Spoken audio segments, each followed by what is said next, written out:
नमस्कार, नवतेज टीवी देख रहे हैं आप और मैं आपके साथ हूं चंदा यादव। बुलेटिन की शुरुआत करेंगे। खबर राजस्थान के भरतपुर से है, जहां सीएम भजनलाल शर्मा ने लोकसभा चुनाव के मद्देनजर भरतपुर दौरे पर रहे।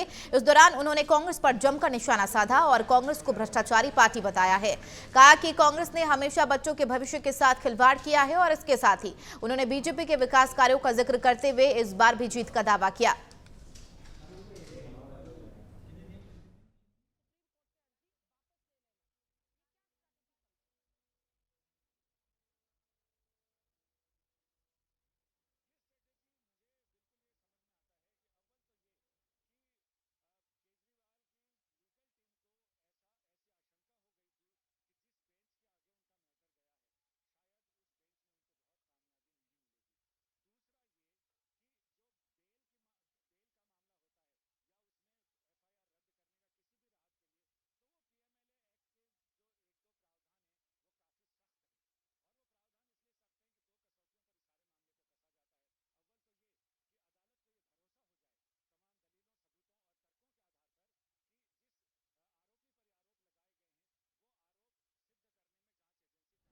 कांग्रेस ने गुरुवार को अपनी तीसरी सूची जारी कर दी, जिसमें पार्टी ने 12 झालावाड़ सीट से उर्मिला जैन भाया को अपना प्रत्याशी घोषित किया है, जो राज्य के पूर्व मंत्री प्रमोद जैन भाया की पत्नी होने के साथ ही वर्तमान में 12 की जिला प्रमुख है। वहीं अब उनका मुकाबला भाजपा प्रत्याशी दुष्यंत सिंह से है। दुष्यंत सिंह इस सीट से 5वीं बार लगातार चुनाव लड़ रही है। साथ ही इस सीट पर पिछले 35 सालों से भाजपा का कब्जा है। दुष्यंत सिंह से पहले उनकी मां और राज्य की पूर्व सीएम वसुंधरा राजे यहां से चुनाव लड़ती थी, जो लगातार 5 बार इस सीट से जीत दर्ज कर चुकी है।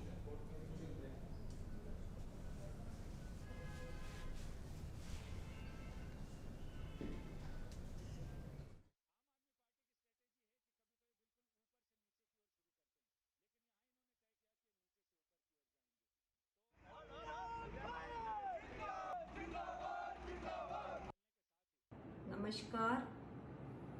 कांग्रेस के शीर्ष नेतृत्व ने मुझ पर विश्वास जताकर झालावाड़ 12 लोकसभा क्षेत्र का उम्मीदवार बनाया।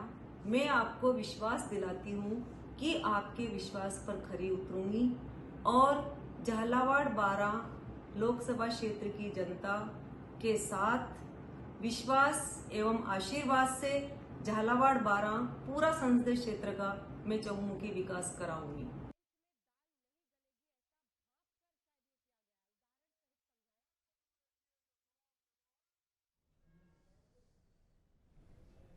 खबर अलवर से है, जहां नेता प्रतिपक्ष टीकाराम जूली ने केंद्र सरकार पर बड़ा हमला बोला है। जूली ने कहा, स्वतंत्र भारत में गुलामी की याद आज बीजेपी दिला रही है। लोकसभा चुनाव से पहले कांग्रेस पार्टी को आर्थिक रूप से नुकसान पहुंचाने के उद्देश्य से बीजेपी काम कर रही है। उन्होंने कहा, बीजेपी न केवल सरकारी एजेंसी का दुरुपयोग कर रही है, बल्कि देश की जनता के साथ कुटारघात कर रही है। जूली ने कहा, केंद्र सरकार के आदेश पर आयकर विभाग ने कांग्रेस पार्टी के बैंक खाते फ्रीज कर दिए।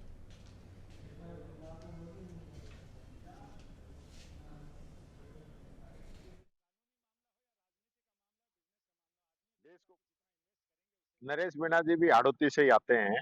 हम दोनों लोगों ने वहां से ज्वाइन किया है। सुनील परिहार जी और हमारे फतेह खान जी, उन्होंने भी ज्वाइन किया है। उन्होंने विधानसभा के चुनाव में बड़े 30-30, 40 हजार वोट उन्होंने लिए थे, उन लोगों ने भी ज्वाइन किया है। इन लोगों के ज्वाइन करने से पार्टी के अंदर ताकत आएगी, मजबूती आएगी और ये सब लोग भी जो इश्यूज जो हैं आम आवाम के, राजस्थान की जनता के, इनके हित के लिए उन्होंने वापस पार्टी के अंदर आए हैं। हम उनका स्वागत करते हैं, अच्छी बात है।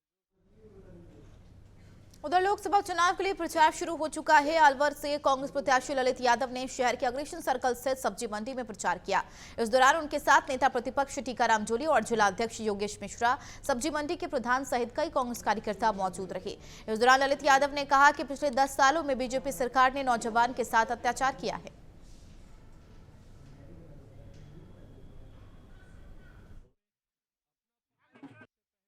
आज ललित यादव जी के समर्थन में कृषि मंडी के अंदर आम लोगों से किसान से आज मुलाकात की है।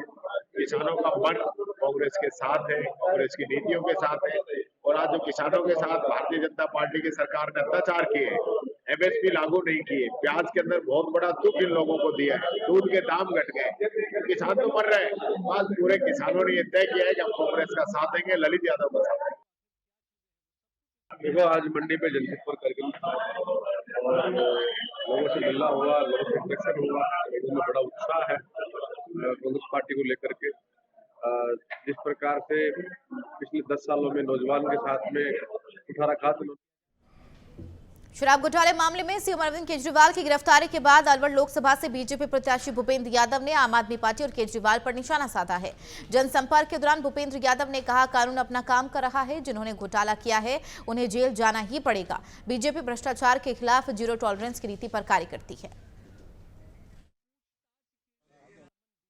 कानून अपना काम कर रहा है और जो भी कानून सम्मत प्रक्रिया है वो पूरे देश में सबके लिए लागू है और न्यायालय का निर्णय है। इस पर पूरी तरीके से जो कानूनी तरफ से विषय है वो होगा, लेकिन भ्रष्टाचार के खिलाफ जो भी लोग उसमें लिप्त है उस पर जो न्यायिक एजेंसियां है, न्यायिक प्रक्रिया उसके अंतर्गत काम कर रहा है। सभा के साइकिल छोड़कर बीजेपी में शामिल हुए विपिन शुक्ला ने होटल में प्रेस वार्ता को संबोधित किया। इस दौरान उन्होंने सांसद हरीश द्विवेदी के विकास कार्यों को गिनाते हुए कहा कि सांसद खेल महाकुंभ की बस्ती ही नहीं, समूचे देश में अपनी छाप छोड़कर कीर्तिमान बनाया है। खेल प्रतिभाओं को अवसर देने के साथ ही सत्यवान सिंह स्टेडियम का निरंतर विकास संभावनाओं के नए द्वार खोल रहा है। इसी में से प्रभावित होकर उन्होंने भाजपा में आने का निर्णय लिया। उन्होंने कहा, गरीबों को शासन, बेहतर कानून व्यवस्था, जंगल राज से मुक्ति और बीजेपी प्रत्याशी की सहजता हरीश द्विवेदी को तीसरी बार सांसद बनाएगी। बताया तो आदरणीय अटल बिहारी वाजपेयी जी के नेतृत्व में हम लोग, हमारे खानदान के लोग काम किए हैं भारतीय जनता पार्टी में जी। बीच में हम लोग कुछ गुमराह हो गए थे, गलत पार्टी में चले गए थे और जिस तरह से श्री नरेंद्र मोदी जी, आदरणीय योगी जी के नेतृत्व में देश विदेश में देश का सम्मान हो रहा है, कानून व्यवस्था अच्छी है, युवाओं का सम्मान हो रहा है, किसान सम्मान निधि हो रहा है, चारों तरफ विकास हो रहा है। जनता को क्या चाहिए? जो देश का विकास करेगा, सबका विकास करेगा, सबको साथ लेके चलेगा, उसके साथ हम जैसे नौजवान नहीं रहेंगे तो कौन रहेगा? देखिए, वोटों का आकलन वो लोग लगाते हैं जो चुनाव हारने की स्थिति में होते हैं। हम कोई वोटों का आकलन लगा ही नहीं सकते हैं, क्योंकि आज 80% से ज्यादा जनता भारतीय जनता पार्टी और मोदी जी को आशीर्वाद देने के लिए तैयार है। तो कितने लाख में जाएगा अभी मैं बता दूं, 3 लाख पता चला 5 लाख से जीत गए तो आप कहेंगे आप ही का अनुमान गलत था। तो मेरा कोई ये नहीं, ऐतिहासिक वोटों से भारतीय जनता पार्टी बस्ती में चुनाव जीतेगी। जयपुर का एक प्रमुख पशु कल्याण संगठन हेल्प इन सफरिंग अपने 44 वर्ष पूरे होने का जश्न मना रहा है। HIS शहरों के पशुओं और पब्लिक हेल्थ के लिए निरंतर सेवा के लिए प्रतिबद्ध है और HIS का मिशन जरूरतमंद पशुओं को देखभाल, सुख साधन, आश्रय और गुणवत्तापूर्ण पशु चिकित्सा उपचार प्रदान करने के साथ साथ समुदाय के साथ मिलकर त्यागे गए और खुले में घूमने वाले पशुओं को राहत पहुंचाना है। इस अवसर पर IAS रवि जैन, SEBI के पूर्व अध्यक्ष और भगवान महावीर विकलांग सहायता समिति के संस्थापक और मुख्य संरक्षक DR मेहता समेत तमाम लोग मौजूद रहे।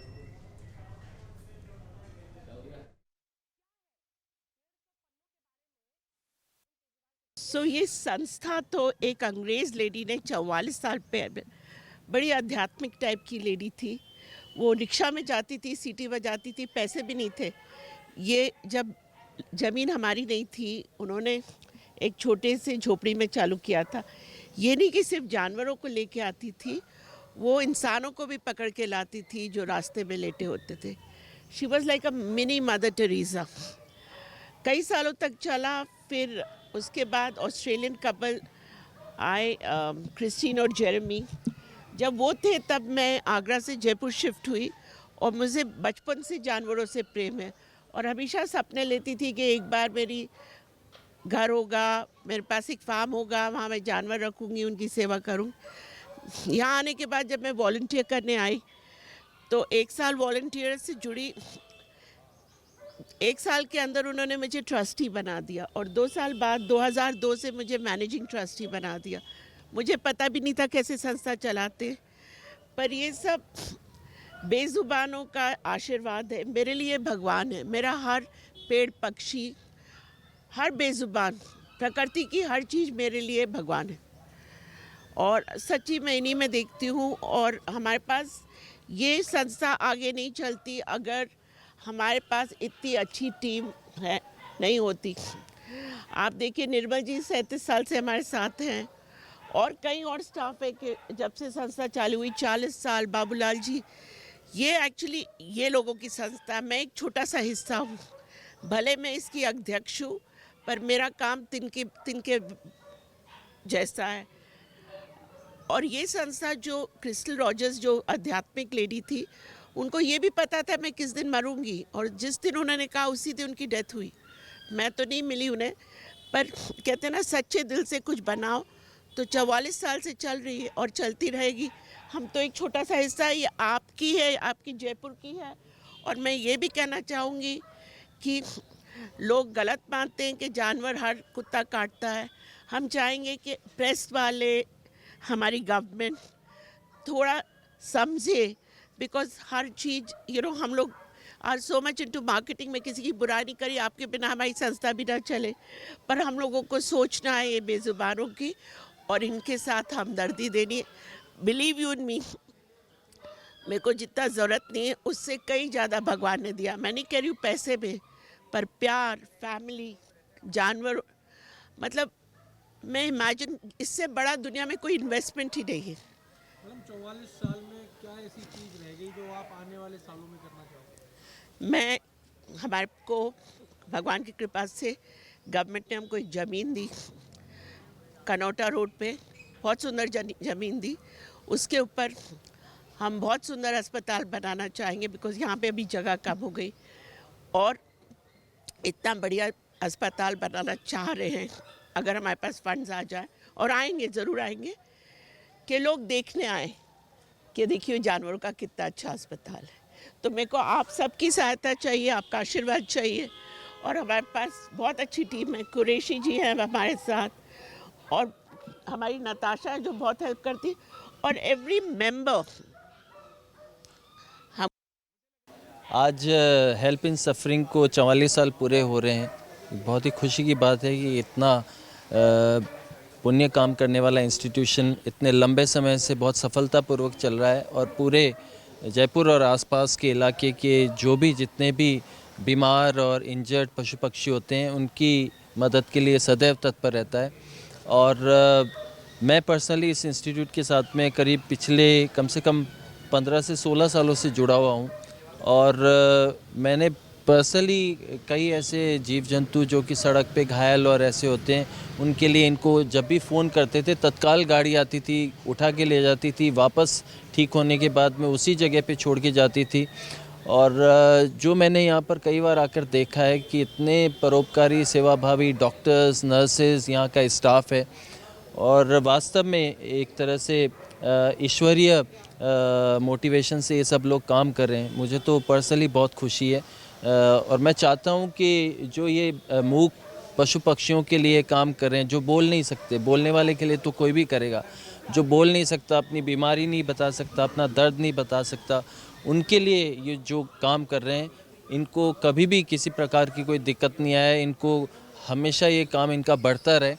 और जो टिमी जी हैं यहाँ पर, उनके नेतृत्व में, और यहाँ पर जो सभी डॉक्टर्स हैं उनको भी मैं बहुत बहुत बधाई देता हूँ। और मैं आशा करता हूँ कि जो छोटे छोटे बच्चे हैं, जो सभी लोग हैं यहाँ पर, जो नागरिक हैं, मैं आपके माध्यम से भी उनको ये आह्वान करना चाहूँगा कि पशु पक्षियों की मदद करना, उनको उनके दुख दर्द में उनको दूर करना, उनको तत्काल चिकित्सा के लिए यहाँ पर भेजना, ये इससे बड़ा पुण्य कोई हो ही नहीं सकता। मैं ये सोचता हूँ कि ये जो पुण्य का काम अगर आप कर सकें तो आप सब लोग बहुत ही पुण्य के भागी होंगे। और पुनः मैं इस संस्था के उत्तर प्रगति की बहुत ही करुणाशील संस्थान है। मैंने बहुत कम संस्थाएं ऐसे देखी हैं इतना व्यापक काम करें और इतनी शुद्ध भावना से काम करें। जानवर यहाँ समझते हैं हमारा घर है, ठीक हो जाते हैं। मैं कई बार टेलीफोन करता हूँ यहाँ और घंटे भर में गाड़ी आ जाती है। तो तत्काल सेवा, करुणाशील सेवा और प्रोफेशनली बहुत सुंदर है। तो तीनों गुण इसमें आ गए। और 44 साल के इस अवसर पर मैं बहुत बहुत संस्था के मैनेजमेंट को, श्रीमती कुमार साहब इतना बढ़िया चला रही हैं, उनकी सारी टीम, सारे वॉलंटियर्स सबको बधाई देता हूँ। और एक विशेष बात ये कहना चाहता हूँ कि जितने युवा यहाँ जुड़े हैं, यंग लड़के लड़कियाँ, इस संस्था की बहुत बड़ी स्ट्रेंथ है। दूसरी संस्थाओं में बुजुर्ग लोग आ जाते हैं, ठीक है, वो भी आए, तो युवा जुड़ेंगे तो संस्था लंबी चलेगी और अच्छे संस्कार। बुराड़ा थाना क्षेत्र के डिगारिया तेलियान गांव में 1.5 साल के मासूम की हत्या के मामले में सांसद भागीरथ चौधरी और केकड़ी विधायक शत्रुघ्न गौतम के समझाने के बाद परिजन और ग्रामीण शव लेने के लिए राजी हो गए। जानकारी के मुताबिक 19 मार्च को डिगारिया तेलियान गांव में घर के पास खेल रहे मासूम के अज्ञात बाइक सवार लोगों ने अपहरण कर हत्या कर दी थी और जंगल में फेंक दिया था, जिसके बाद शव का पोस्टमार्टम भी कराया गया। लेकिन आरोपियों के पकड़े जाने के चलते परिजनों ने हत्यारों की गिरफ्तारी तक शव लेने से इंकार कर दिया था। लेकिन जनप्रतिनिधियों के आश्वासन के बाद परिवार वाले शव लेने को राजी हो गए।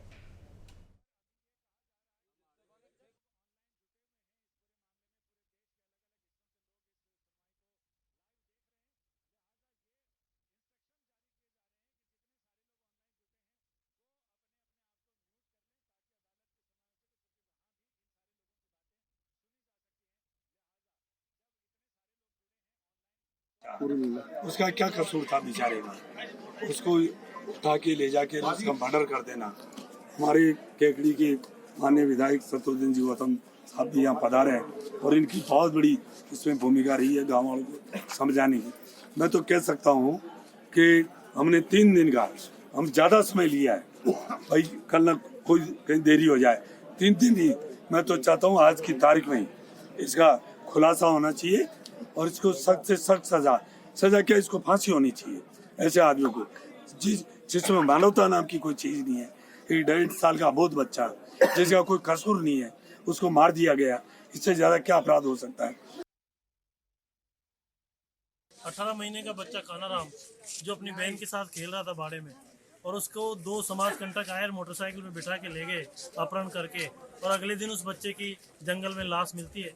गांव में बड़ा रोष है। गांव वालों ने आदरणीय सांसद महोदय भागीरथ जी की और मेरी बात का निवेदन को स्वीकार किया है और हमने प्रशासन को 3 दिन की मोहलत दी है कि 3 दिन में इस हत्याकांड को खुलासा करें, अन्यथा थाने के ऊपर बड़ा एक घेराव होगा।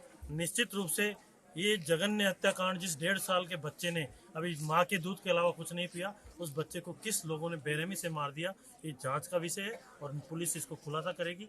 लोगों को भरोसा है आदरणीय सांसद महोदय पे और हमारी बात पे, तो निश्चित रूप से 3 दिन में इसका खुलासा होगा।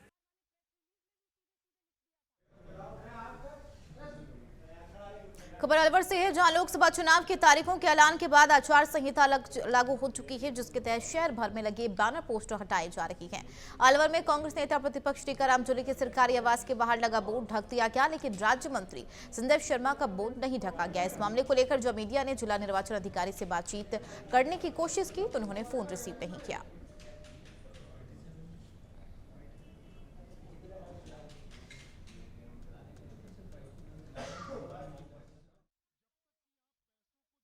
चुनाव आचार संहिता लगते ही जिस तरह राजनीतिक पोस्टर चुनाव आयोग के निर्देश के अनुसार हटाए गए, वहीं पर मैं दिखाना चाहूँगा कि नेता प्रतिपक्ष का जो बोर्ड है वहाँ पर बिल्कुल सील कर दिया गया था।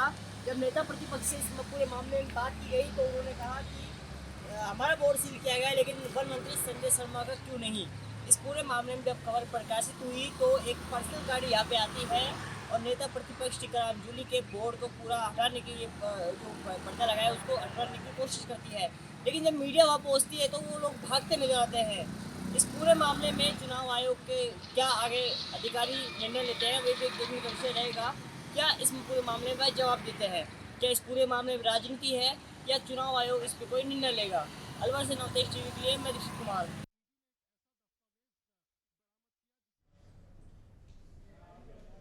खबर खेतड़ी उपखंड के धीरजपुरा गांव से है, जहां बीते दिन खदान के पत्थर तोड़ते समय बारूद फटने से हादसा हो गया। इस दौरान पत्थर तोड़ रहे 2 मजदूर घायल हो गए, जिनकी हालत गंभीर होने पर जयपुर रेफर कर दिया गया। जानकारी के मुताबिक धीरजपुरा के बालाजी स्टोन क्रैशर पर खदानों में पत्थर निकालकर पिसाई करने का काम किया जाता है। खदानों से पत्थर निकालने के लिए पहाड़ों में बारूद भरा जाता है, लेकिन इस दौरान पत्थरों में अचानक चिंगारी उठने से पहले मौजूद बारूद में ब्लास्ट हो गया, जिसमें 2 मजदूर बुरे तरीके से झुलस गए। हादसे की सूचना पर पुलिस मौके पर पहुंची और मामले की जांच कर रही है।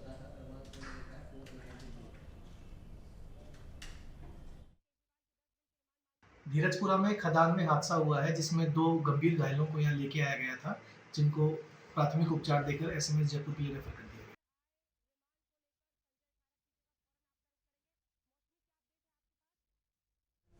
जैसलमेर जिले के जवाहर चिकित्सालय में लाखों रुपए का सामान चोरी करने वाले चोरों का पुलिस ने खुलासा किया है। आरोपियों से पूछताछ फिलहाल जारी है। कई अन्य चोरियों का भी खुलासा इस दौरान हो सकता है। दरअसल राजकीय जवाहर अस्पताल के पीएमओ डॉक्टर लोकपाल सिंह भाटी ने बताया कि कुछ दिन पहले अस्पताल की चारदीवारी को तोड़कर उसमें से रखे सामान को चोर चुरा ले गए, जिसकी एफआईआर कोतवाली थाने में दर्ज की गई थी, जिस पर पुलिस ने कार्रवाई करते हुए 3 आरोपियों को गिरफ्तार कर लिया है। चोरियां घटित हो रही थी, छोटी छोटी और बड़ी बड़ी प्रकार की।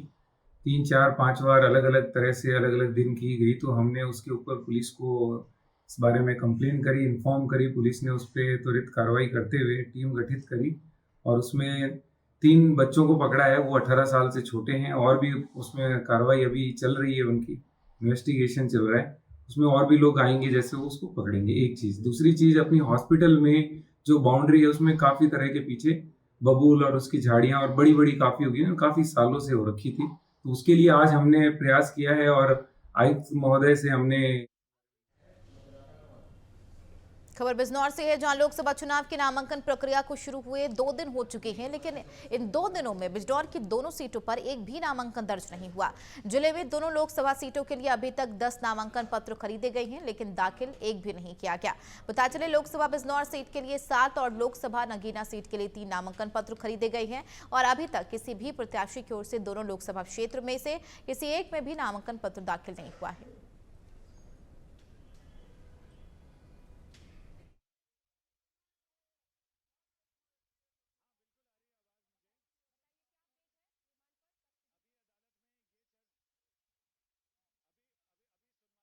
चित्तौड़गढ़ लोकसभा सीट से कांग्रेस प्रत्याशी उदयलाल आंजना रावत भाटा पहुंचे, जहां उन्होंने कांग्रेस कार्यकर्ताओं ने 31 किलो की माला पहनाकर उनका जोरदार स्वागत किया। इस दौरान उदयलाल आंजना ने केंद्र की मोदी सरकार पर जमकर निशाना साधा।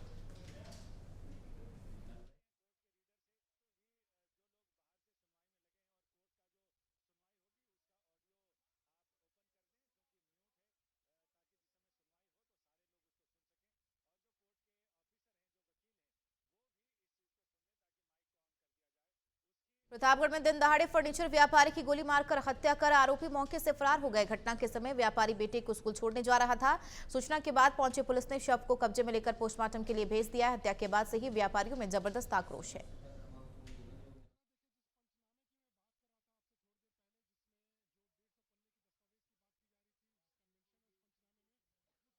सूचना प्राप्त हुई, तत्काल मौके पे हम सब लोग आए, घटनास्थल का निरीक्षण किया है और परिवारजन से भी बात की गई है और काफ़ी डिटेल में सारी प्रकरण को समझा गया है।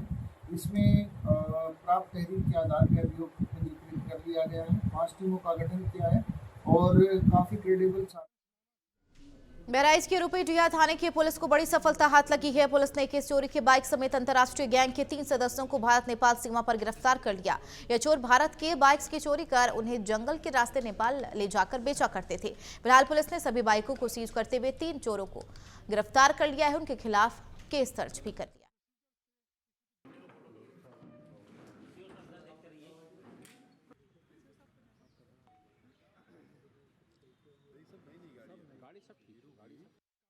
जी, एडिशनल एसपी ग्रामीण, क्षेत्राधिकारी नानपारा और थानाध्यक्ष रुपईडीहा और उनकी टीम के द्वारा एक बेहतरीन खुलासा किया गया है और 21 चोरी किए गए 2 पहिया वाहनों को बरामद किया गया है। एक अंतर जनपदीय और अंतर्राष्ट्रीय गैंग का खुलासा हुआ है। 21/3/2024 को रात्रि गश्त के दौरान पुलिस द्वारा 3 संदिग्ध व्यक्तियों को पुलिस हिरासत में लिया गया था पूछताछ हेतु। इनके पास से एक अवैध तमंचा 315 बोर का और 2 अवैध चाकू प्राप्त हुए थे। इनसे जब पूछताछ की गई तो खुलासा ये हुआ कि एक चोरी करने वाला गैंग है जो 2 पहिया वाहनों की चोरी करता है बहराइच से, सीतापुर से, लखनऊ से और बाराबंकी से, और इन वाहनों की चोरी करके ये बॉर्डर के जंगल। उत्तर प्रदेश के मुजफ्फरनगर जनपद पुलिस ने एक नाबालिग युवती के साथ दुष्कर्म करने के मामले में आरोपी युवक को 24 घंटे के अंदर गिरफ्तार कर जेल भेज दिया है। दरअसल चरथावल थाना क्षेत्र स्थित एक गांव निवासी व्यक्ति ने 19 मार्च को थाने पहुंचकर लिखित शिकायत करते हुए आरोप लगाया था कि गांव के ही रहने वाले युवक वसीम ने उसकी नाबालिग बेटी के साथ दुष्कर्म की घटना को अंजाम दिया था। 19 तारीख को चरथावल थाने के ग्राम निर्धना से एक व्यक्ति जो थाने पर आकर अपनी लड़की के साथ उसी गांव के रहने वाले एक लड़के ने उसके साथ जबरदस्ती बुरा काम किया था और वीडियो इत्यादि बनाया था। उस समय दिनांक 19 को ही तत्काल थाने पर मुकदमा पंजीकृत करके आगे की कार्रवाई शुरू कर दी गई थी और पीड़िता को मेडिकल और आवश्यक कार्य के लिए जिला अस्पताल भेजा गया था। उसी समय तत्काल जो उसका अभियुक्त था उसकी गिरफ्तारी के लिए टीमें भेजी गई थी। पुलिस टीम ने अच्छी कार्रवाई की, 24 घंटे के अंदर ही अभियुक्त को पकड़ लिया। उधर बिजनौर में लोकसभा चुनाव के प्रथम चरण के नामांकन की प्रक्रिया शुरू हो चुकी है। आजाद समाज पार्टी के अध्यक्ष चंद्रशेखर आजाद अपने समर्थकों के साथ नगीना लोकसभा सीट से नामजदगी कराने के लिए पहुंचे, लेकिन समय पूरा होने के चलते चंद्रशेखर आजाद का नामांकन नहीं हो सका। पुलिस प्रशासन ने कलेक्ट्रेट में सुरक्षा के पुख्ता इंतजाम किए। नगीना की जनता जो है उसने लड़ने वाले लोगों को मौका दिया। इस जनता ने जिनको मौका दिया वो प्रदेश में मुख्यमंत्री और सेंट्रल मिनिस्टर भी बने। जनता ने तो सबकी मदद की, लेकिन जनता की मदद किसने नहीं की? आज भी आप क्षेत्र में जाकर देखो, इतने बुरे हाल हैं, जनता परेशान। यूपी के सोनभद्र जिले के ओबरा थाना क्षेत्र में 25 दिन पहले वन कर्मियों ने वृद्ध की पिटाई कर दी थी, जिसके बाद उसकी मौत हो गई थी। पीड़ित परिजनों ने न्याय के लिए पुलिस और प्रशासन से शिकायत की, लेकिन कोई सुनवाई अभी तक नहीं हुई है। ऐसा है कि एक स्वर्गीय राम बच्चन गौड़, इनकी दिनांक 24 तारीख को 24 मार्च को 24 फरवरी को इनकी डेथ हो गई थी जी। ठीक है, इलाज के दौरान। हाँ। तो उनके लड़के शिव कुमार। रंगों का पर्व होली नजदीक आते ही मिलावटी मिठाइयां धड़ल्ले से बिकना शुरू हो चुकी है। ऐसे खाद्य विभाग और प्रशासन ने मिलावटखोरों से निपटने के लिए कमर कस ली है। यूपी के एटा में अलीगंज कस्बे की बात करें, स्थानीय प्रशासन और खाद्य सुरक्षा विभाग की टीम ने दुकानदारों पर छापेमारी की और पनीर, मावा, मिठाइयों सहित सब्जियों में प्रयोग होने वाले तेल का सैंपल भरकर विधि विज्ञान संस्थान को भेज दिया है। अधिकारियों ने सैंपल की जांच होने के बाद कार्रवाई करने की बात कही है। खाद्य सुरक्षा अधिकारियों ने दुकानों में फैली हुई गंदगी को लेकर नाराजगी व्यक्त की और हलवाइयों को कड़े निर्देश दिए।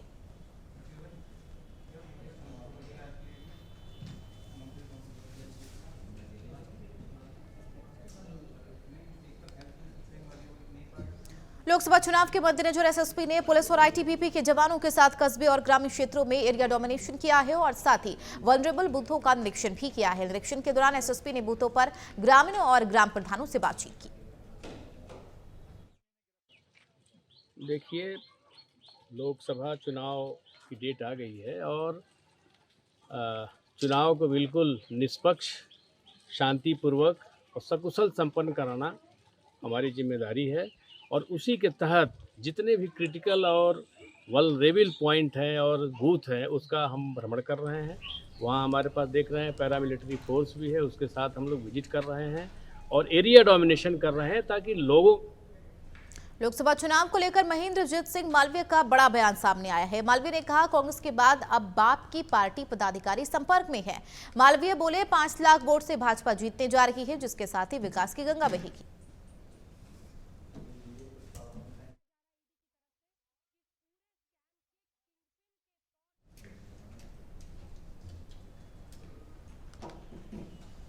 खबर अलीगढ़ मुस्लिम यूनिवर्सिटी के से है, जहां पर एएमयू कैंपस में होली का जश्न मना रहे छात्रों के साथ मुस्लिम छात्रों ने मारपीट की।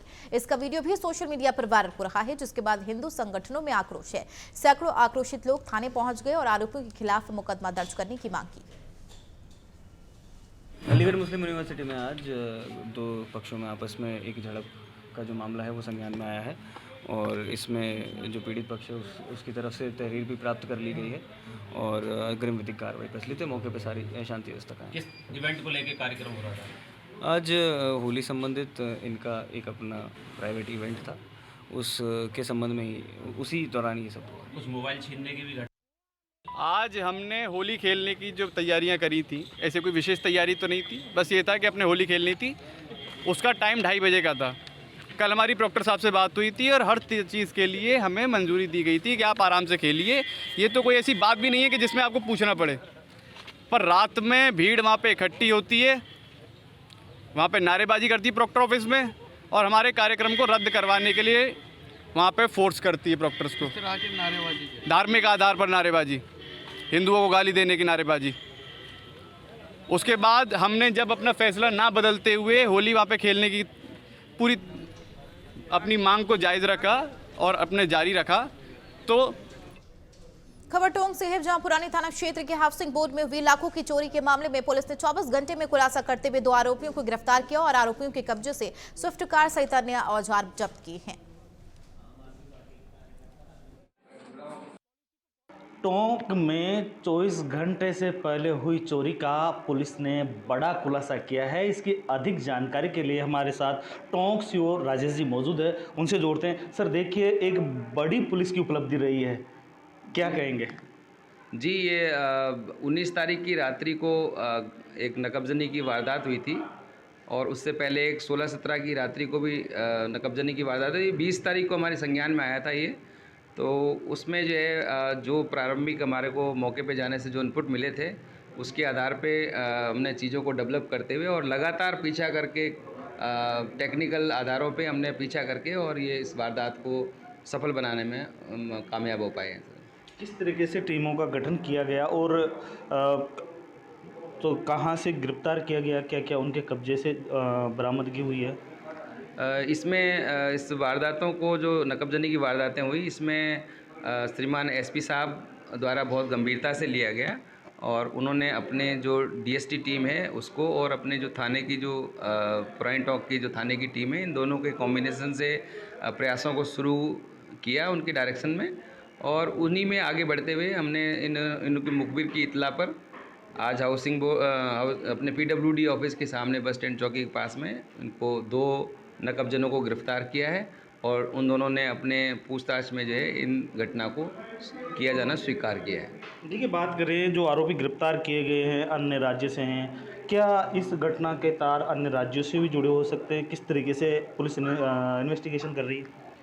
बिल्कुल, जो ये इनमें एक आरोपी है वो उत्तराखंड का रहने वाला ज्ञात आया है, तो अभी चूँकि हमारे पास उसका क्रिमिनल रिकॉर्ड नहीं आ पाया है, हम जल्दी उसको कलेक्ट करने वाले हैं और उसके बाद ये पता चल पाएगा कि ये इनके जो वारदातें हैं ये अंतर्राज्यीय हैं या अपने राजस्थान में। इनका ये निश्चित है कि इनका क्रिमिनल रिकॉर्ड रहा है और कई सारी वारदातों में ये शामिल रहे हैं, तो रिकॉर्ड आने के बाद ही पता चल पाएगा कि भाई अंतर्राज्यीय रहे हैं कि इन्होंने इस राज्य में ही घटनाएँ की हैं। पुलिस की इन्वेस्टिगेशन में किस तरीके से ये चोरी की घटनाओं को अंजाम देते थे?